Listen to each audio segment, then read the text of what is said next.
Well, I am back in a suit, so that means I did not win the $3,000 six-handed tournament, PLO tournament. I'm commentating it, but that's okay. Should be a lot of fun.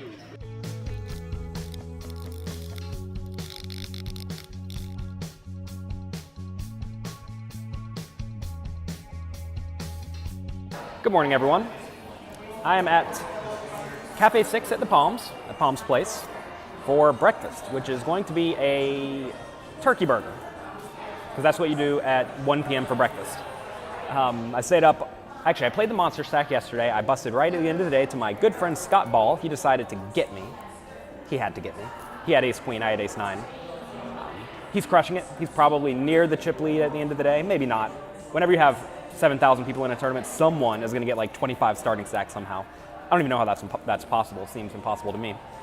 Anyway, he's killing it. He killed me. And today I'm playing a $3,000 buy-in six-handed PLO tournament, which is always a lot of fun. That said, if you're playing PLO anywhere near optimally, it ends up being a somewhat nitty game. And that's because when you get down to like 25 or 30 big blind stacks, if someone raises and you 3-bet and they call, the pot's already like 12 big blinds. And it's hard to not have 30 or 40% equity on most flops with most good hands. So you're just all in. And presumably if they raise and call for 3-bet and you 3-bet, you both have good hands, so you're just all in. And that leads to people not wanting to be all in, because as you know in poker tournaments, if you get all in too many times, you'll end up losing.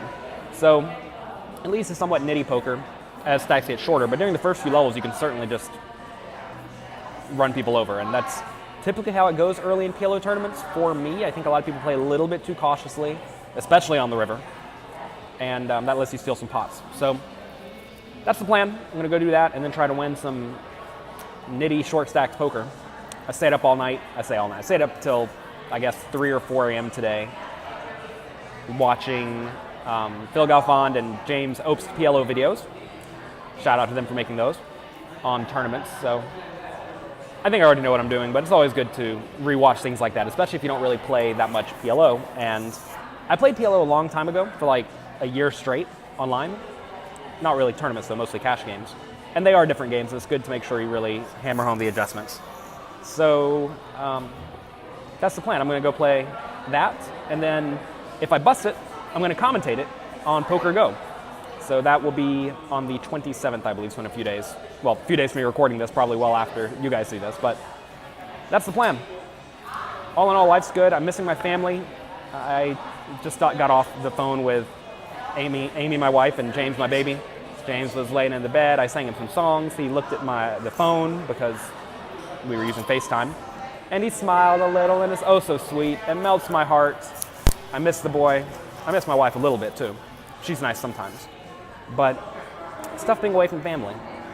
Much tougher than I thought it would be, but at the same time I realize I'm out here to do a job, and I'm going to do my absolute best, because otherwise it sure isn't worth being away. So being away from family is tough. Just had to get that off my chest.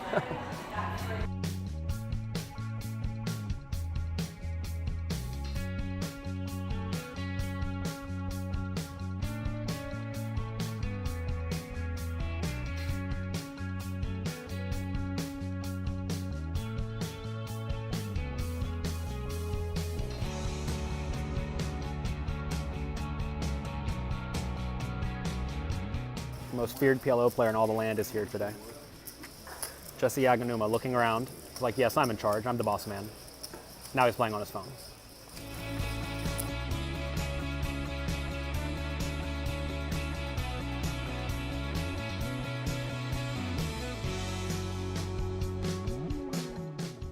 So we made day 2 of the Pot Limit Omaha tournament, which is always great. Unfortunately, I have no chips. Every time I would get a hold of some chips, I'd figure out a way to lose some chips. So it was a tough day. I have about 15 big blinds going into day 2 with maybe 125 people left, with something like 95 getting paid. So we're close to the money, but in all reality, I have to win a hand to get in the money. I had a fun hand come up where I had ace, 8-6 with a suit. A loose aggressive guy potted it before the flop. I repotted it out of my 20-ish big blind stack, so I had about 60% of my stack in before the flop, give or take. and he called with Jack, or Ace, Jack, Jack, 6. So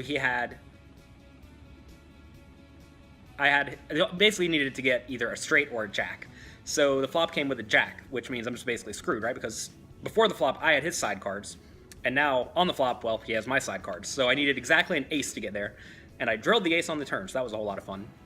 A little while later, I had a pretty rough spot where I guess I'm supposed to fold. It sure is unfortunate, though, where someone limped, someone else called in the small blind. I must have checked with something like ace, queen, 5, 4, with the queen 4 of clubs. Flop comes ace, ace, 10, 2 clubs. We all check. Turn is a low club. Small blind checked. I bet small to try to get called by random aces, to try to get called by random flushes. Checking's also fine, though. Both players called, so at that point I'm actually pretty unhappy. River was a 5, so ace, ace, 10, 6, 5. So I rivered a full house. Small blind checks. I bet relatively small again. And then this guy who was new to the table, he seemed kind of tight-ish, but he was in pots. I mean, he looked tight, but he was in pots, so that doesn't necessarily mean anything. The way you look doesn't matter if you're in a lot of pots. He raised. I bet like 6,000 on the river, and he made it 15. Small blind folded, and that's such a bad spot because, like, what is he really raising here? Like, would he even raise ace-6 for value? I don't know. I could easily have the ace-10, right? I mean, I have ace-5. I could easily have ace-10.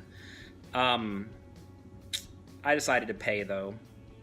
It's a weird spot because I have all the cards. I have the ace, I have the 5, I have the 2 clubs. Queen of clubs is reasonable. And I decided to pay it off. It's a nasty spot, though. Maybe I'm just supposed to fold. I mean, I guess it can never be that bad to call off, given I have the blockers and I have a very, very good hand. I mean, I can't have very many better hands.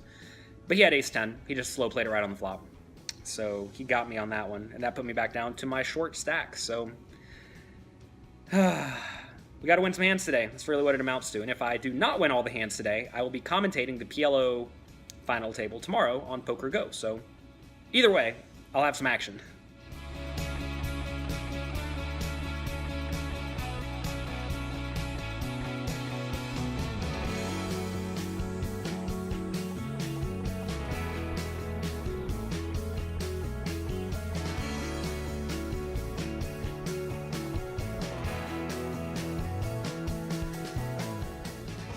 Well, I am back in a suit, so that means I did not win the $3,000 six-handed tournament, PLO tournament. I'm commentating it, but that's okay. Should be a lot of fun. I went out to dinner with Faraz Jaka and another business partner, Colin, last night, and Faraz was on a hardcore grind of no drinking, no carbs, no sugar. 3 things. Who knows what else? And I decided to do the same thing because I need to get my act together. I'm going to do no drinking and gym most days and eat reasonably well. I'm not going to be too stringent on that, but I have been relatively busy out here at the World Series, and I haven't really gotten a whole lot done in addition to commentating Poker Go and playing poker. And I want to get more done, so instead of having a drink or 2 at the end of the day, I'm going to go to bed. And then I'm going to wake up and go to the gym. So that's my plan. We have 3 more weeks left in the World Series. There's a lot of poker left to play, and I want to make the most of it. Today's PLO tournament, like I said, PLO is an interesting game because very deep, well, sweaty, it's super hot outside. Deep in the tournament, there's a lot of incentive in a regular tournament to avoid getting it in, quote-unquote, flipping, right? Like ICM implications. But in PLO, even if you're getting it in bad, you're still like 45%. So in theory, the short stack should basically never want to get it in if there are other short stacks at the table. And that causes really interesting dynamics where, I'm not going to say ICM goes out the window, but it kind of goes out the window because you have to get some chips at some point, right? So I'm excited to see how these players play. Ideally, you want to be the guy with all the chips, because if you have all the chips, you just run people over, and they should avoid flipping spots, and it's hard to get it in with 60% equity in PLO, like I was saying. So if you just are making it really big pre-flop, it puts them in a really nasty spot. That said, you can still just use a min-raise strategy and force people out on lots of flops, so who knows what's going to happen. PLO's fun, but I think this was my last PLO tournament of the series. My next tournament's going to be in 2 days, $5,000 buy-in, 8-handed, no limit hold'em, I think. And tomorrow I have an off day, so I'm going to spend that day with my parents. My parents come out here most summers, and they came out a few days ago. They decided to take a road trip to Colorado to ride on a train. I think it looked like they had a lot of fun, and they come back tonight, so I'm going to hang out with them tomorrow and do whatever they want to do. So that's the plan. I wish I was at this final table, but I'm not. I'm happy to be here.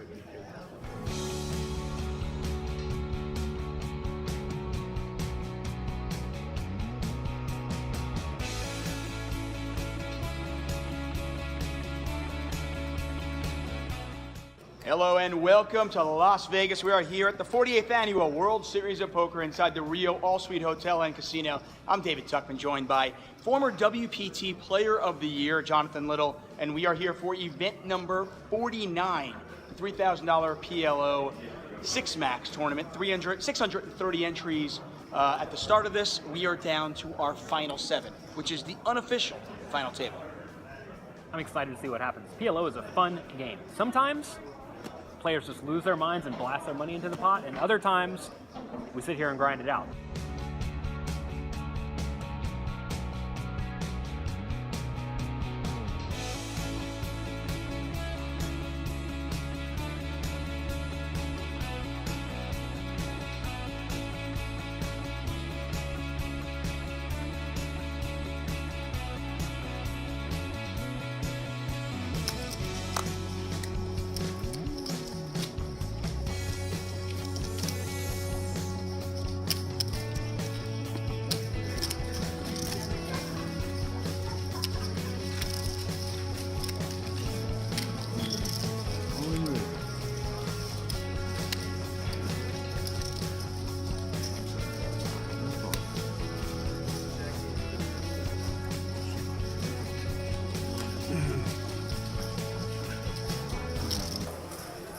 Here we are at the end of the day.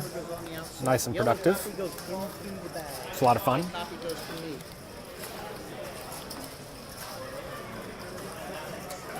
We resume at noon.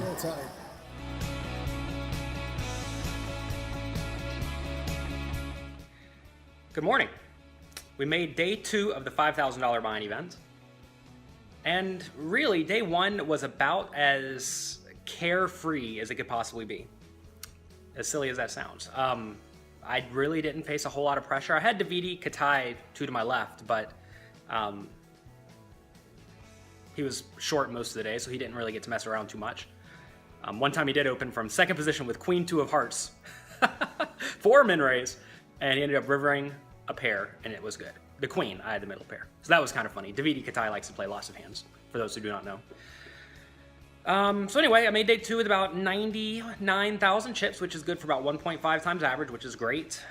I did win a little flip versus a short stack. I'm trying to think what all happened yesterday. Really, I just raised a bunch, continuation bet a bunch, 3-bet a bunch, and didn't really face much action. And that's kind of surprising for a $5,000 tournament, but actually I've been pretty surprised as to how soft the World Series events have been. And I think that's because a lot of the decent regulars have been going other places to play, because they rake less, the tournaments they think are even softer, and what that's doing is I think it's diluting the pro percentage, basically.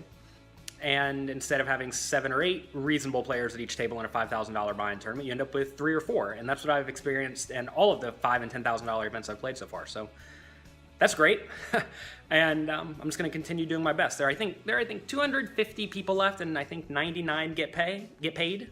Can't speak this morning, that's not a good sign. But I'm gonna go play my best, and hopefully things go well enough.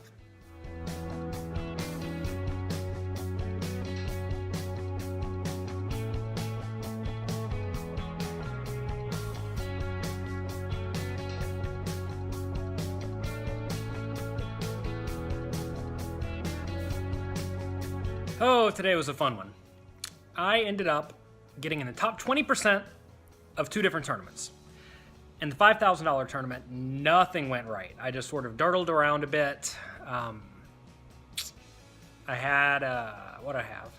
I had middle pair and a flush draw against top set. I elected to play a small pot, but I did not fold the river because I, believe it or not, did not block very many of the draws. And my opponent took a polarized line, so I called him down. He had top set. That was unfortunate. but I didn't lose very many chips, maybe 25 big blinds or so, which is always fine when you have a pair and a flush draw. Then I had a little pot I lost with ace-king against tens. I did not 3-bet at preflop. And then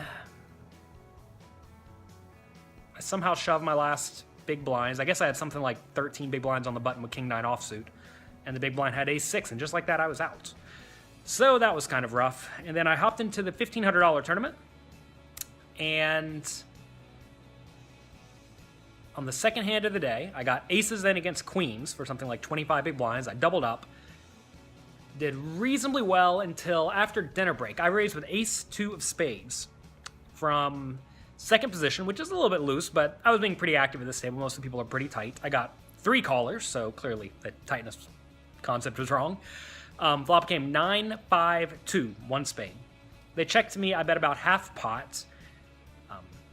You typically want to be betting your bottom pairs, effectively as a semi-bluff, to protect your equity against random hands like king-jack, queen-jack, overcards.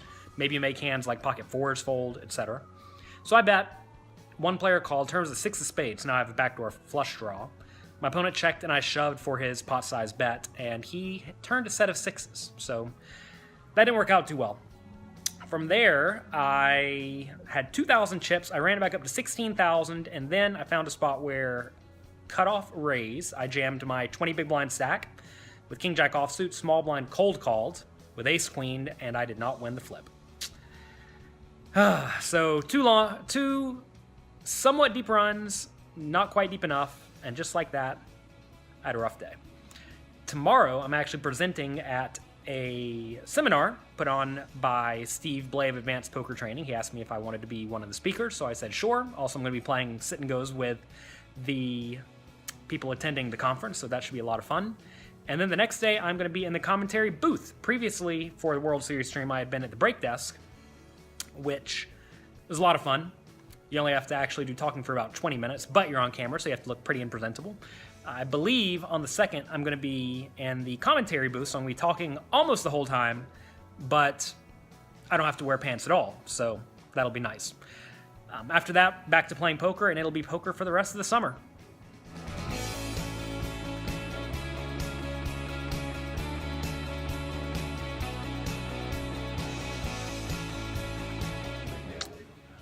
Today we're giving a presentation on chipping up without going broke. We're going to do our best.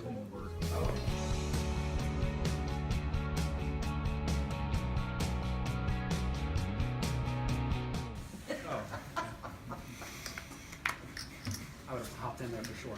Okay, I wanted to. 2, 3, 35 more. He's not going to fold. Everyone's folding? I wouldn't have folded that. I didn't want to, but Ace into 4. This is a very good hand. okay. When you're short stacked, you just got to go with it. Okay, I keep forgetting Yeah, about ace that. queen. Short stacked over here. Yeah, I don't We're all rip short. off it if I Yeah, were you. okay, gotcha. Everyone has no chips. Okay, When everyone has no chips, you just have to find a good hand and go with it. okay. I folded the A6 before people got that, but it was a raise and all in. I did it. That's strong, but ace queen's really good. She can shove all sorts of. Well, you saw ace 4, right? I don't Yeah, think that's I in the did. screen or anything. I think it's fine. Especially with a maniac over here opening ace. It's fine to shove. Here's my dad, deep in the $1,500 buy-in tournament I played and busted over the last few days. They are down to 42 people. Oh my gosh. World Series bracelet for my dad. And in other news, here's Mr. James after eating Brussels sprouts. He didn't like them.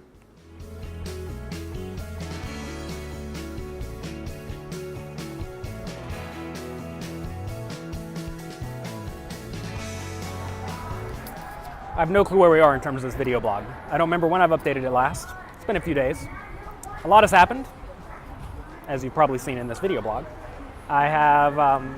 We ran a seminar. I think it went very well. Everyone was very happy.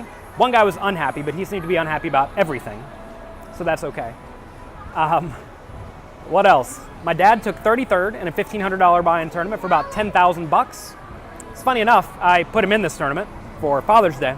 And the last time, well, maybe not the last time, but one other time I bought him into a tournament, It was a $300 tournament in Jacksonville. He won it. So that's fun. So life's going well for him. He's running hot. I'm going to meet my mom for breakfast. Then I'm going to commentate in the booth, not in the break desk, the final table of the $5,000 Buy-in World Series event. It's a party at the Rio, clearly. So that's it. After this commentary day, I am basically done with quote-unquote work. Little baby running around. I'm basically done with work after this commentary day. I will be then playing a lot of poker. There's $1,500 buy-in events. There's lots of those. And that's pretty much it until the main event. So I will do my best. I'm excited just to get back in the grind of playing all day, every day. It should be a whole lot of fun.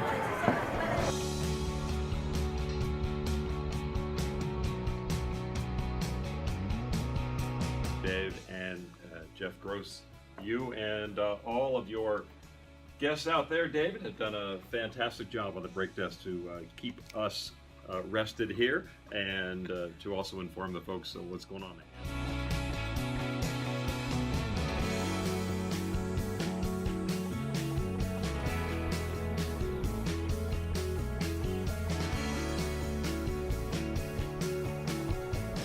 Here I am with about 20-something thousand chips from a 5,000 chip start right at the very start of the $1,000 buy-in tournament. I made a set versus a guy who had aces, and I got paid the maximum.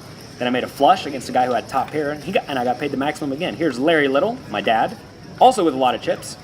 He was going to just play the daily $200 tournament, but I convinced him to put in $500, and I put in $500 to play this $1,000 tournament because, you know, why not? We come out to Vegas, we're trying to win a bracelet. And, you know, if he wins, he gets retirement money. Retirement money is way better than not retirement money.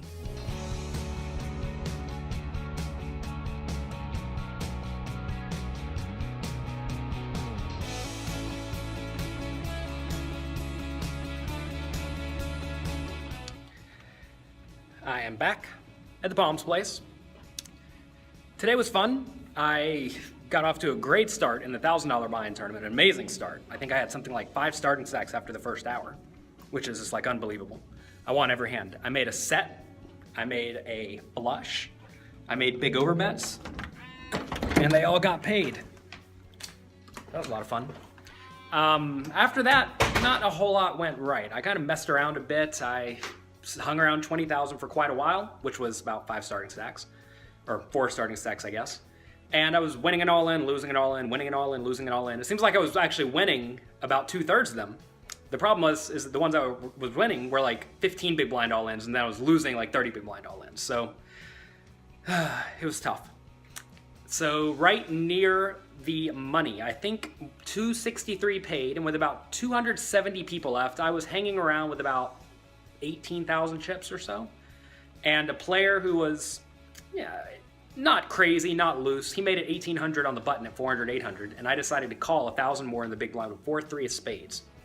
The flop came queen, 5-2, 2 spades. I have a straight flush draw, straight and flush draw. I don't think I had a straight flush draw. I checked. I was going to check raise all in, but he checked behind. Turn was another 2, which is not really a great card for me, but I decided to bet. I could also check raise all in on the turn, but at this point, I don't think I want to check raise all in on the turn right near the bubble. So I decided to bet 2,000, expecting to get called a decent amount of the time. Then I was going to bet like 6,000 on the river if I had to. But he decided to raise to 5,100. So I bet 2,000, he made it 5,100, and now I'm getting great pot odds to call. I could be dead, but he really shouldn't be raising over full houses if he has full houses. So I called. River was something like a 9, and I checked, and he shoved, and I folded. And from there I had, I think, about 6,000 or 7,000 left. I took the blinds, and then I got moved to a new table with about 5 big blinds on the stone bubble. Actually, we were about 3 or 4 away from the bubble. But fortunately for me, it only took about 3 hands to go from 266 people down to 263. I got in the money with my 5 big blind stack. I took the blinds again.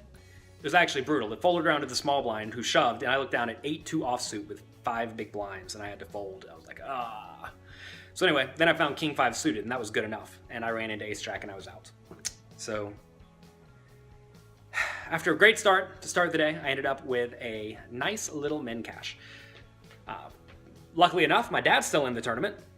I decided to have half his action in this one, and he actually wasn't going to play, but I said, look, it's a World Series of Poker event. You're going to play the 265 anyway, the daily, or 235 daily tournament at 2 o'clock. Why not just play the World Series bracelet event? For 500, I'll take half, and sure enough, he has 2 cashers in a row now. Whenever I left, he had about 60,000 chips, good for about 1.5 times average, with about 200-something people left. So my dad's almost certain to have a bracelet before I am. That's a lot of fun. It seems like he has been playing some huge pots. I don't know how he's playing such big pots. I'm over here playing a bunch of these tiny pots all in for people's 20 big blind stacks. He's just like, yeah, I got ace, king, I got it all in and beat jacks, or I found kings, got it all in, the guy made a set, lost 100,000 chip pot. So somehow he's playing humongous pots, and that's fun. I'm happy for him.